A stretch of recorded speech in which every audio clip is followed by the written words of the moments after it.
देश नीति, केवल सच्ची और पक्की खबरें। नीति में दोस्तों आपका स्वागत है। मैं हूं आपके साथ राशिद ज़हीर। बहुत ज़रूरी और बहुत इम्पॉर्टेंट खबर आपके सामने रखूंगा। हालांकि ये खबर आपके कानों में पड़ चुकी है। आपको मालूम है, इंडिया नाम का गठबंधन, उसने 14 एंकरों की लिस्ट निकाली और उनका बायकॉट नहीं किया। उनको बारे में कहा कि हम इनके शोज में नहीं जाएंगे। उस चैनल के बारे में नहीं कहा और ना यूं कहा है कि हम बायकॉट कर रहे हैं। उनके पूरे उस घोषणा पत्र में जो उन्होंने एंकर्स के बारे में कहा, बॉयकॉट या बहिष्कार नाम का शब्द नहीं है।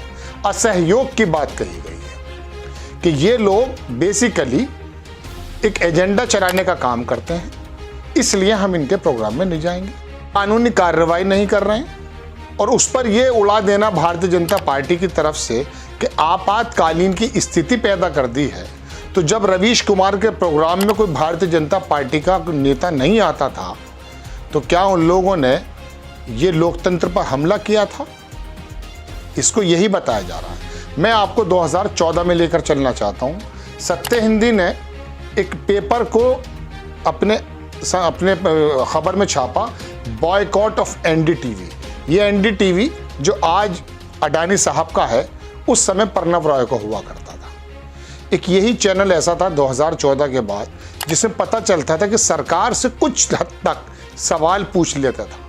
ये बॉयकॉट जो लिखा है एनडीटीवी का, आपने देख लिया, ये तब का है। तो क्या जब अब भारतीय जनता पार्टी के नेता खुलकर सामने आ गए हैं, सबके बयानात में आपको दिखाऊंगा, तो क्या आप लोकतंत्र का गला घोट रहे थे? धीरे धीरे देखिए, लंबी खबर नहीं बताऊंगा, सिर्फ छोटी छोटी बातें बताऊंगा कि किसने क्या क्या कहा है। बहुत सारे लोगों ने पक्ष की बात भी की है, विपक्ष की बात भी की है, लेकिन जो भारतीय जनता पार्टी के नेताओं ने बातें कही हैं वो आपको सुननी ज़रूर चाहिए। आपकी स्क्रीन पर ही खबर लगा देता हूं दर्शकों। संबित पात्रा जो प्रवक्ता हैं भारतीय जनता पार्टी के, उन्होंने कहा कि मीडिया समेत विभिन्न संस्थाओं का बहिष्कार करने से कांग्रेस को फायदा नहीं होगा, लेकिन उनकी पार्टी के नेता राहुल गांधी का बहिष्कार करने से फायदा होगा। आगे लिखते हैं कि अभिव्यक्ति की पूर्ण स्वतंत्रता पर अंकुश लगाने के लिए जवाहरलाल नेहरू ने पहले संशोधन किया। इतनी तरह से वो चले गए नीचे। और बाकी अमित शाह के बारे में भी एक ट्वीट वायरल हुआ था।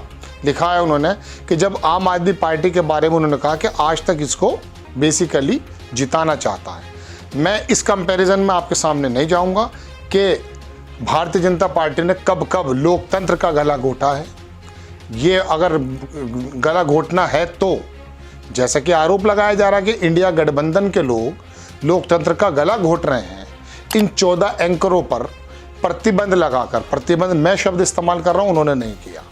दर्शकों, सवाल ये नहीं है कि इन लोगों के शोज में इंडिया गठबंधन ने आने को मना कर दिया। सवाल ये है कि 9 बरस से जो सत्ता और ये गठबंधन, ये जो एंकर्स हैं आपस में एक नूरा कुश्ती खेल रहे थे, क्या वो उजागर हो गया है? ये भारतीय जनता पार्टी के नेता वकील बनकर इन एंकर्स के साथ जो खड़े हो गए हैं, इसका मतलब ये कि 9 बरस से वो लोग इन्हीं की पिच पर खेल रहे थे। आज जैसे ही इंडिया के गठबंधन के लोगों ने इन एंकर्स के शोज में जाने को इनकार किया, असहयोग किया, सिर्फ ना जाने का फैसला किया, कोई कानूनी कार्रवाई नहीं की, उस पर भारतीय जनता पार्टियों का आकर ये कहना कि लोकतंत्र पर हमला है, जबकि पूर्व में ये लोग क्या क्या कर चुके हैं ये बातें बताने की समय नहीं है। तो क्या इंडिया गठबंधन के लोगों ने भारतीय जनता पार्टी की पूंछ पर पैर रख दिया है? ये लोग वो प्लेयर्स थे जो इन लोगों को बुला करके बेइज्जत किया करते थे, अपने एजेंडे को चलाया करते थे, इनकी आवाज़ को धीमा किया कर देते थे। सिर्फ लड़ाई ये है। अब बात दर्शकों एक इसके साथ साथ मैं और लेकर आया हूँ। इंडिया गठबंधन ने अपनी तरफ से, ये 14 हैं, सिर्फ ये 1400 भी हो सकते हैं, ये 14,000 भी हो सकते हैं। सोशल मीडिया पे भी बहुत सारे ऐसे ही भांड मीडिया हैं जो रोज़ाना ढोल बजाते हैं सरकार का। सवाल करने की जगह ढोल बजाने का काम जब पत्रकार करने लगे तो उसे पत्रकार ना कहकर भांड कहना कितना मुनासिब है ये आप अंदाज़ा करें। लेकिन बात यह है कि ball is in your court. अब बॉल आपके कोर्ट के अंदर है। इंडिया गठबंधन के लोगों ने ये रिस्क उठाते हुए ये काम कर दिखाया है। चूंकि इनको भी कहीं ना कहीं खबरें चाहिए, इनको भी अपना प्रचार प्रसार चाहिए।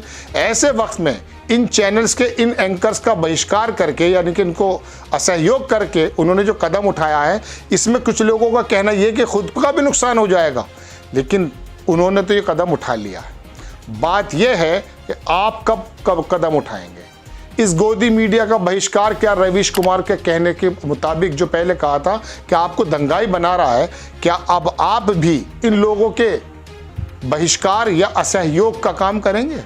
अगर ये देश हित में काम नहीं कर रहे हैं तो, अगर कर रहे हैं तो इनको सहयोग भी करना चाहिए। तो दो चीजें निकल कर आई दर्शकों के, भारतीय जनता पार्टी की पिच पर ये लोग खेल रहे थे, इसी वजह से भारतीय जनता पार्टी के नेता इनके दरोगा और इनके वकील बनकर आ गए, और इंडिया गठबंधन ने शायद ये सिर्फ 14 एंकर के जरिए भारतीय जनता पार्टी के एजेंडे को बिल्कुल पर्दाफाश कर दिया। और दूसरी बात दर्शकों, 16 स्टेट वो जहां से इनको ऐड मिलता है जो विपक्षी सरकारें हैं। ऐसा नहीं चलेगा कि राहुल गांधी और विपक्षी गठबंधन आकर के इकट्ठा होकर कहे कि इन लोगों के शोज में नहीं आएंगे और राजस्थान का अशोक गहलोत राजस्थान मारो करके जो है अपना प्रोग्राम देता रहेगा। ऐसे नहीं होगा।